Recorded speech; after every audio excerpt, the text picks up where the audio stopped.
2022년 지역을 살아가는 다른 목소리 마지막 편입니다.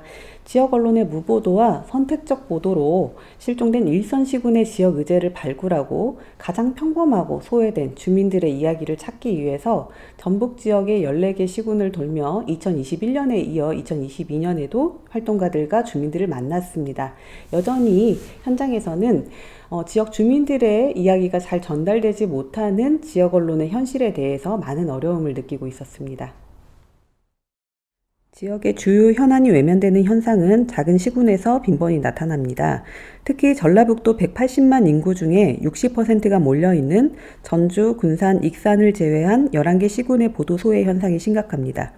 지역 일간지의 주재 기자들이 지역에 많이 거주하기는 하지만 자체적인 기사가 많이 나오지는 않습니다. 지역의 풀뿌리 신문들 중에서는 비리와 감시 견제에 충실한 보도를 진행한 후에 오히려 행정에 의해 홍보비가 삭감되거나 고립되는 위기를 겪기도 했습니다.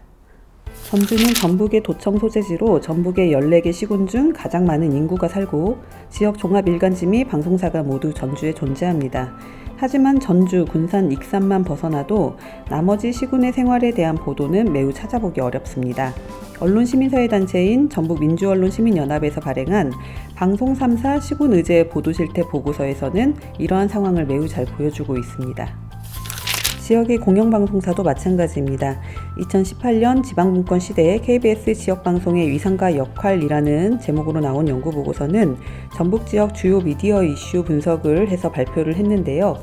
지역 시민사회단체가 중요한 이슈로 평가했지만 지역방송이 상대적으로 소홀히 다룬 이슈로 전북대병원 의료 서비스에 대한 점검이나 대량사업비 논란, 한빛원전, 청년정책, 완주산단 폐기물 처리 문제, 지난 마이산 케이블카 설치 논란, 지난 용담댐 수질관리 실태 및 해법이 있었습니다. 하지만 이 중 대부분이 전주시, 군산시, 익산시 지역 외의 시군 지역 이슈였다는 점인데요. 전북 권역을 방송 권역으로 하고 있지만 사실상 전주시를 비롯한 3개 시를 중심으로 의제화가 이뤄지고 있는 것은 아닌지 점검이 필요하다라고 지적하고 있습니다. 특히 이를 KBS 전주방송총국의 사례로 좁혀보면 그 격차가 더 커진다는 점은 시사하는 바가 큽니다. 실제로 KBS 전주방송총국이 리포팅한 기사량을 보면 한빛원전, 지난 용담댐, 완주산단 폐기물이 각각 0건이었고 마이산 케이블카 설치 논란 보도는 단 1건에 그쳤습니다. 지역 공영방송으로서 KBS 전주방송총국은 전북권 방송인가 전주권 방송인가라는 비판이 나올 만한 대목이었습니다. 지역사회라고 하는 공간은 다양한 이해관계가 경합하는 공간입니다.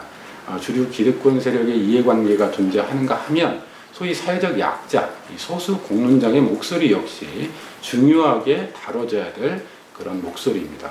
하지만 그동안 지역방송을 통해서 주류 기득권 세력의 목소리는 대변되어 왔습니다만 특히 시민사회를 대표로 하는 소수자 공론장의 목소리는 상대적으로 소홀히 취급된 것 아니냐, 이런 지적 끊이지 않고 나오는 거죠. 의제 설정의 편향성은 취재원의 편향성과 관련이 되어 있겠죠. 지역 언론들의 의제 편향성, 과도한 제도권 출입처 의존율과 이 독자적인 발언 통로를 확보하지 못하는 시민들의 목소리에 대한 외면, 여기에서 비롯된다고 할 수 있습니다. 특히 전주시 등에 소재한 제도권 출입처에 대한 지나친 의존, 나머지 시군 지역 이슈에 대한 외면으로 귀결되기 쉬운데요. 인력이 부족하다, 이런 한계를 감안하더라도 이 취재원의 다양성을 실현하기 위한 지역방송의 노력이 충분했는지 되짚어볼 대목이 아닌가 싶습니다. 무엇보다 주류 공론장에서 배제됐던 다양한 공론장들, 특히 소수 공론장들을 매개하는 그리고 중재하는 이 커뮤니케이션 통로로서의 기능과 역할에 충실할 때 지역방송 정상화 가능하다. 위 보고서에서는 KBS 지역총국이 지역 시민사회, 특히 자율성의 수준이 높은 지역단체와의 일상적인 소통을 담당할 별도의 인력이 필요하다는 점도 강조하고 있습니다. 방송사 내에 일상적이고 반복적인 업무 대신에 각 지역단체를 주기적으로 방문하고 지역단체의 활동에 적극 참여함으로써 지방정부나 의회, 지역시청자위원회와 같은 낮은 개방성을 가진 지역 권력 바깥의 의제를 발굴하는 담당 부서가 필요하다는 것입니다. 이는 지역 의제의 발굴뿐 아니라 지역민이 일상적으로 사용하는 미디어의 이용 행태를 파악할 수 있으며 지역사회 내 방송사 보도국에서는 파악하지 못하는 의제 형성 과정을 이해할 수 있다는 장점을 언급하고 있습니다. 날선 권력 감시를 요구하는 지역사회의 요구에 무보도로 돌려주는 언론에 대한 지역민의 의문과 실망은 커지고 있었습니다. 억울해서 하는 게 아니고 그러기 전에 저 사람들이 얼마나 불편할까, 불안할까, 또 얼마나 또 소외감을 느낄까, 그것을 찾아서 좀 해줬으면 좋겠다.